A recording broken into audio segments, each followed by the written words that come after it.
All right, so what is reimbursable from the health savings account?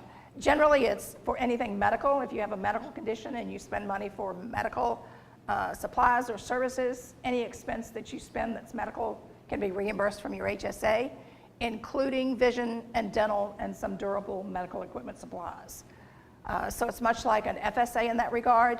The one difference I can think of off the top of my head is that, well, it's covered under an FSA too, is LASIK surgery. Generally, from your HSA, you can pay what you would pay out of pocket for your deductible, but LASIK generally isn't covered by insurance, but you can pay for that from your HSA. Now, the money in your health savings account can be used for yourself, your spouse, and your tax dependent. It doesn't matter whether they're covered on your insurance policy here at the university or not. Even if they are covered somewhere else, you can still use your HSA money for their expenses. And this just gives you the IRS publications that govern the HSAs. It's 969 and 502. And that does give you the full list in publication 502. It does give you the full list of things you can use your HSA money for. Yes, ma'am?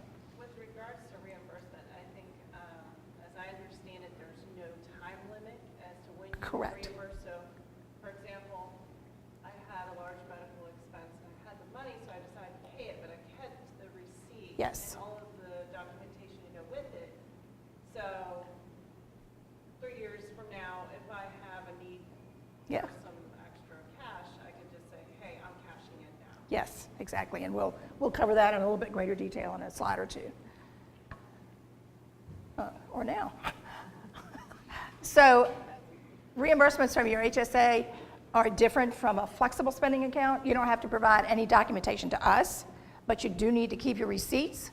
In case you're ever audited by the IRS, you'll need to be able to provide the receipts to the IRS auditor to show that the money you took out of your HSA was for an eligible medical expense. So again, it doesn't matter whether you reimburse yourself the day after you paid for it, or a year later, or 10 years later, or 20 years later. As long as you've got money in your HSA and you've got that receipt for that expense that you paid out of pocket, it's always going to be a tax-free event. Okay?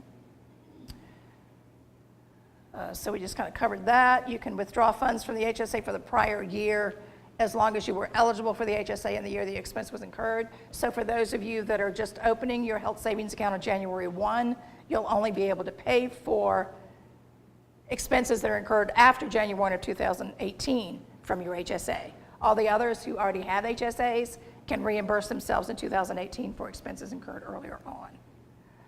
And then later in life, you can use your HSA funds to pay for Medicare premiums B and D. You can use it now for long-term care coverage if you're buying that. There's a scale in one of those IRS publications that show you how much you can reimburse. And then there are lots of other eligible medical expenses that you can pay for with your HSA. We have on our website a brief list of the eligible medical expenses in case you don't want to read those publications. We have it abbreviated on our website.